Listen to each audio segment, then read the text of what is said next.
እና የተከበራችሁ የሱመያ ቤተሰቦች በያላችሁበት የአላህ ሰላምታና እዝነት በረከት አይለያችሁ ብያለሁ። ዛሬ ይዤላችሁ የቀረብኩት ክፍል 3 የነብያችን ሰለላሁ ዐለይሂ ወሰለም እና የእናታችን ኸዲጃ ረዲየላሁ ዐንሃ እውነተኛ የፍቅር ታሪክ ነው። አብራችሁ ቆዩ። ኢንሻአላህ ወደ ታሪካችን ታቆምንበት እንቀጥል። አቡ ጧሊብ ወጣቱ ያለውን ባለማመን እንዴት ብለው ጠየቁት። ሙሐመድም የጋብቻ ጥያቄ አቅርባልኝ ሽማግሌ እንዲልክ ተስማምቼ ነው የመጣሁት። አቡ ጧሊብም አትሸንገል፣ የኸዲጃ ንግግር እጅግ ምስጢር ያለው ነው አሉ። መሃላቸው የነበረው አቡ ለሃብም የወንድሜ ልጅ ሆይ አንተ ኸዲጃን ማግባት አትችልም አትመጥንህምና የአረቦች መሳለቂያ አታድርገን አለ።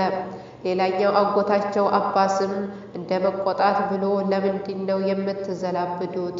ወላሂ መሐመድ በመካ ውስጥ እጅግ በጣም ውብና ጥሩ ስነ ምግባር ያለው በህዝቡ ዘንድ መሐመዱል አሚን የሚል ስም የተሰጠው ታማኝ ልጅ ነው። ታዲያ ኸዲጃ ለእሱ በምኗ ነው የምትከብደው?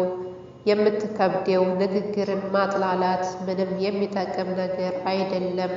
ተነሱ ሄደን የኸዲጃን ወላጅን ጠይቅለት አሉ። መሃላቸው ጸጥታ ሰፈነ። አክስታቸው ሶፊያ ሁኔታውን ለማረጋገጥ ወደ ኸዲጃ ቤት ሄደች። እንደደረሰችም በሩን በዝግታ አንኳኳች። በሩን የከፈተችው ኸዲጃ ነበረች።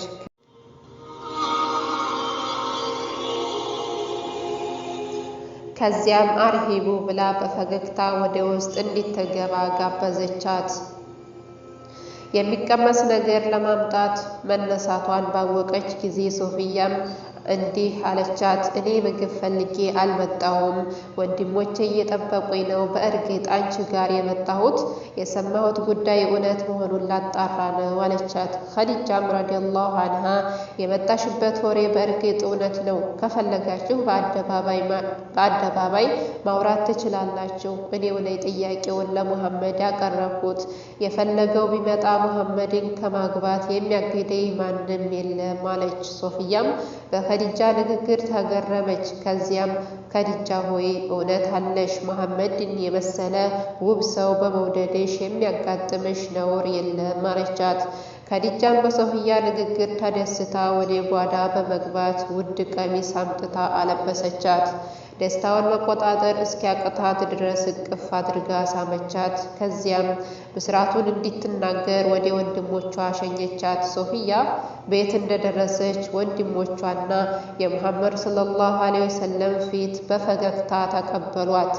ሁሉም ጥሩ ዜና ይዛ የመጣች መሆኑን ያወቁት በውዱ ልብስ አሸብርቃ መመለሷን ሲያዩ ነው። ወንድሟ አቡ ጧሊብም አንቺ እውነተኛይቱ ልጄ ሆይ በምን መጣሽ አሉ። ሶፊያም ኸዲጃ እውነቷን ነው፣ በሙሐመድ ፍቅር ወድቃለች። በእርሷ በኩል ያለው ጣጣ አልቋል። አሁን የሚቀረው አባትየውን መጠየቅ ብቻ ነው።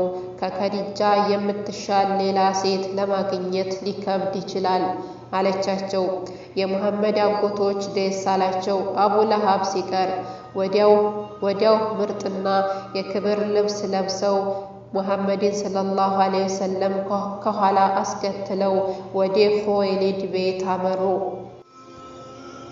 እግረ መንገዳቸውን አቡበክር ረዲየላሁ ዐንሁ ወደ እነሱ ሲመጣ አገኙት። ከዚያም አቡ ጧሊብ የአቡ ቁሐፋ ልጅ ወዴት እየሄድክ ነው አሉት። አቡበክርም ረዲየላሁ ዐንሁ የአብደል ሙጠሊብ ልጆች በእርግጥ ወደ እናንተ ለጉዳይ የመጣሁ ነበር አሉት። አቡ ጧሊብም ጉዳይህ ምን ነበር ሲሉት፣ አቡበክርም ማታ ህልም አይቼ ነበር፣ እናም ፍቺውን ልጠይቃችሁ መምጣቴ ነበር አሉ።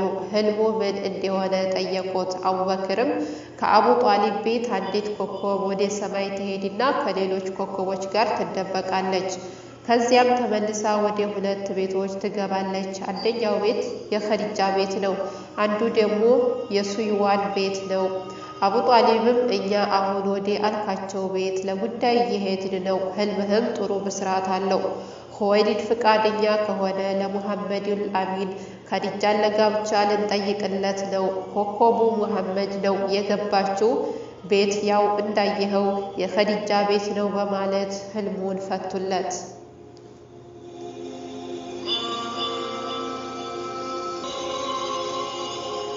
ከዲጃን ያፈራው ቤተሰብ በማህበረሰቡ ዘንድ ጥንታዊ ከበሬታ የነበረው፣ ለህዝብ ግንኙነት የቅርብ ተጠሪና ነገር ቆራጭ የነበረ ነው።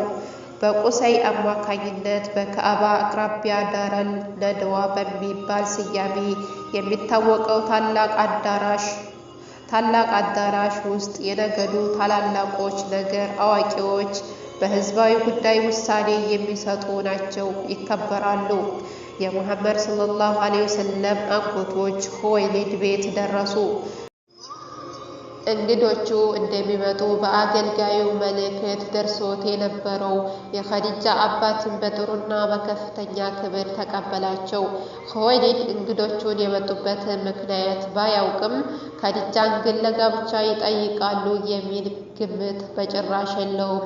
እንግዶቹም ለመስተንግዶው ምስጋና አቀረቡ። ከዚያም አቡ ጧሊብ እንዲህ አለ፣ ምስጋና ለአላህ ይሁን። ኹወይሊድ ሆይ እንደምታውቀው እኛ የአጎታሞች ጎሳዎች ነን።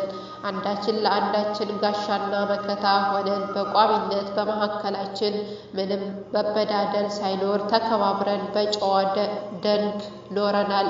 እናም ካንተ ጉዳይ አለን። አንተ ደግሞ ጉዳያችንን እንደምትቀበለውና እንደምትፈታው ባለሙሉ ተስፋ ሆነን ነው የመጣ ነው ሲሉት፣ ኹወይሊድም ጉዳያቸው ምን እንደሆነ ጠየቃቸው።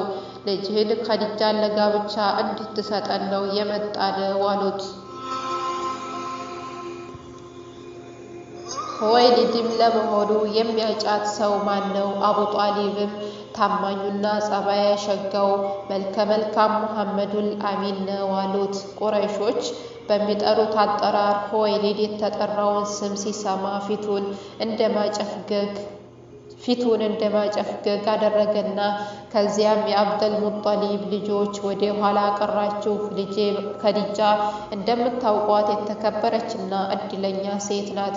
ከቁረይሾች ሴቶች ትበልጣለች። አላህ በሀብት ያበለጸጋት እጅግ የተከበሩና በሀብታቸው አንቱ የሚባሉ ሹማምንቶች ለጋብቻ ጠይቀዋት ከነሱ የተብቃቃችና እምቢ ያለች ናት። ታዲያ ድሃ የቲም ለሆነው ሰው እንዴት ፈቃደኛ ትሆናለች? አትሆንም አላቸው።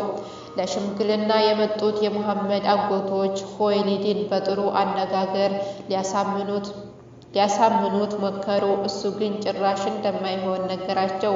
ሙሐመድ ኸዲጃ ጋር በንጽጽር እያቀረበ እንደማይሆኑ ገለጸላቸው። አቡ ጧሊብም በብስጭት ኹወይሊድ ሆይ ሙሐመዱል አሚን ሚስት ፈልጎ ቢጠይቀን ኖሮ ከቁረይሽ ውስጥ ምርጧን እናቀርብለታለን። ሀብት ፈልጎ ቢጠይቀን እኛ ዘመዶቹ እሱን ባለሀብት እናደርገዋለን አሉት። ሐምዛም ፀሐይንና ጨረቃን እኩል ማነጻጸርህ ጅልነት ነው በማለት በቁጣ ተናግረው ወንድሞቹን አስከትለው ከቤቱ ወጡ። ኸዲጃም የሽማግሌዎቹን መምጣት ቀድማ ታውቅ ስለነበር አገልጋዩዋን ሁኔታውን እንዲታጣራ ልካት ነበር። አገልጋዩዋም የኹወይሊድን እምቢ ማለት ነገረቻት። ወዲያውኑ ኸዲጃ አጎቷ ወረቃን በአስቸኳይ ተጠርቶ እንዲመጣ ላከችበት። አጎቷ